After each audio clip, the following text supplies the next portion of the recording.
V Evanielickej spojenej škole, ktorá dnes sídli v novozrekonštruovaných priestoroch bývalej Neografie, už naplno prebieha vyučovací proces. Po slávnostnom otvorení, ktorého sa zúčastnili mnohí vzácni hostia, sa však práce na rozširovaní tohto komplexu ani zďaleka neskončili.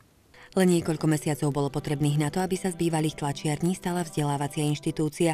Stálo to síce množstvo finančných prostriedkov a ešte viac námahy, no dnes je dôležité, že od nového školského roku je vzdelávanie zabezpečované aj 115 novým študentom.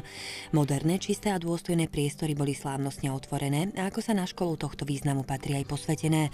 Všetko sa to konalo za prítomnosti mnohých hostí. Ja, služobník Boží mocou svojho úradu, požehnávam a posvecujem túto školu a tieto priestory, v ktorých sa nachádzame. A so všetkým, čo k nej prináleží a čo bude slúžiť ku edukačnému procesu v tejto škole.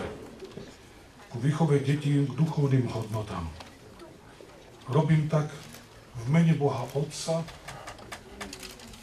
v mene Boha Syna i v mene Boha Ducha Svätého. Tento príbeh je aj o tom, že ak sa spojíme, ak spolupracujeme, ak si prajeme, dajú sa urobiť veľké veci v prospech iných. A teraz by som mal prejsť každú jednu budovu a povedať jej vlastnú históriu. Začali by sme zborovým domom, pokračovali by sme Živenou, tam sme potom prerástli, pokračovali sme v biblickej škole, v prvom slovenskom gymnáziu. A vďaka mestu Martina a jeho ústretovosti na čele s pánom primátorom Andrejom Hrčiarom podarilo sa nám otvoriť ďalšie možnosti, ktoré momentálne máme a sú v priestoroch pavilónu A a B, kde máme aj materskú školu.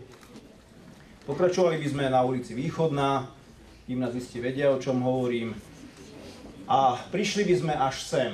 Po slávnostnom prihovore riaditeľa školy slovo patrilo aj ďalším hosťom, ktorí si otvorenie nenechali ujsť. Prihovoril sa primátor nášho mesta Andrej Hrnčiar a nechýbal ani podpredseda Národnej rady Jan Figel.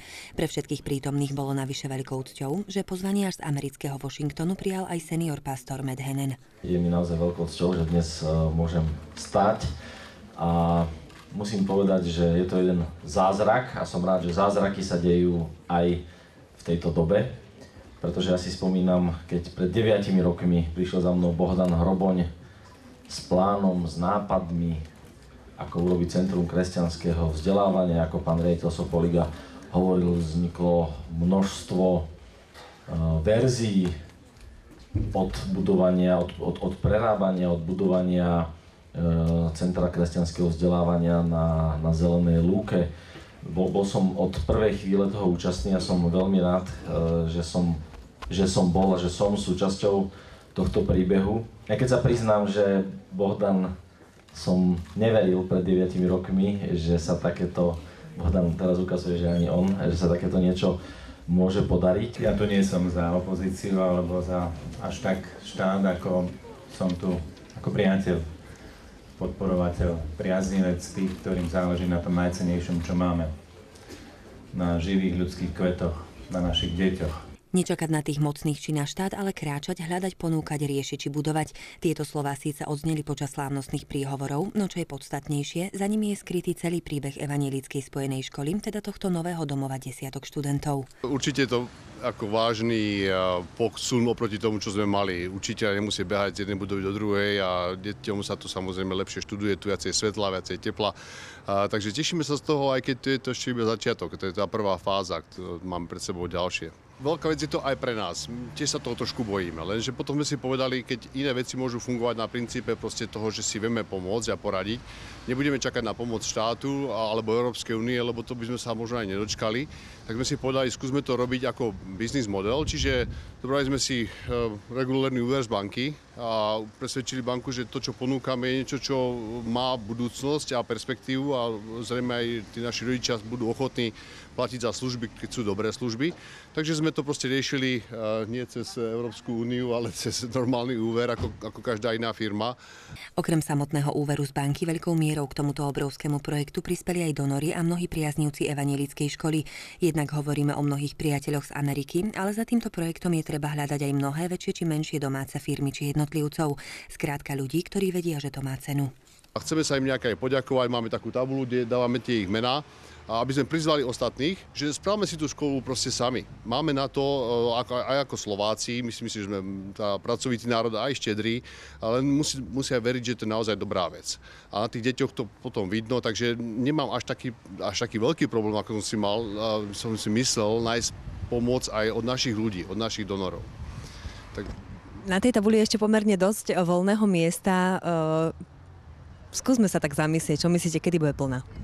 No, máme plán taký, že do 3 rokov chceme mať tu na 850 detí v celom tom areáli. Toto je len jedna z budov toho areálu a krásne to uzatvára. No a potom chceme, aby toto dieťa strávilo celý deň v podstate, aby sa nemuselo voziť na kružky kade tade. Povedal by som, že do konca roku 2018. Taký optimistický odhad. Aby sme to zosumarizovali, škole bol poskytnutý na kúpu prednej časti budovy úver z banky vo výške 1 100 000 eur. Doteraz bolo preinvestovaných zhruba 850 000. Ako prezradil Bohdan Hroboň, celá rekonštrukcia počíta so sumou zhruba 2 miliónov.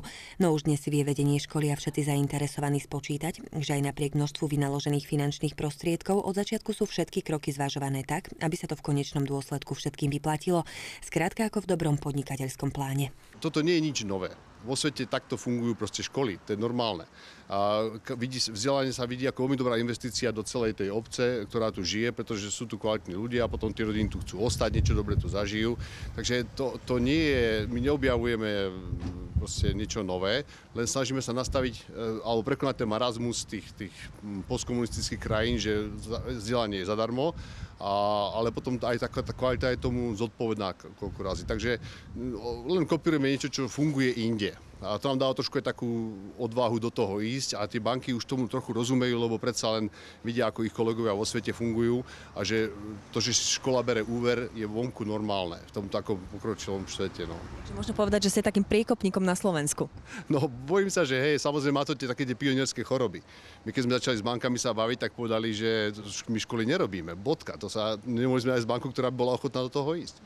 A vôbec presvedčiť tých riskerov a všetkých tých, že toto je tiež aj biznis model, ako nie je veľký biznis, ale uživí sa, že sa to oplatí a že je to dlhotrvajúce, že proste to nie je ako firma, ktorá sa zbalí a pôjde inde, kde je lacnejšia pracovná sila. Že tá škola tu zostáva a je to pre deti a pre celé mesto prospešné, aj po tej ekonomickej stránke, tak to nie je ľahké. Ale podarilo sa to a dúfam, že to ponúkneme ako model pre iné školy, lebo naozaj plakať nad tým, že nemáme peniaze a že sa nedá, no tak môžeme, ale asi nás to neposunie.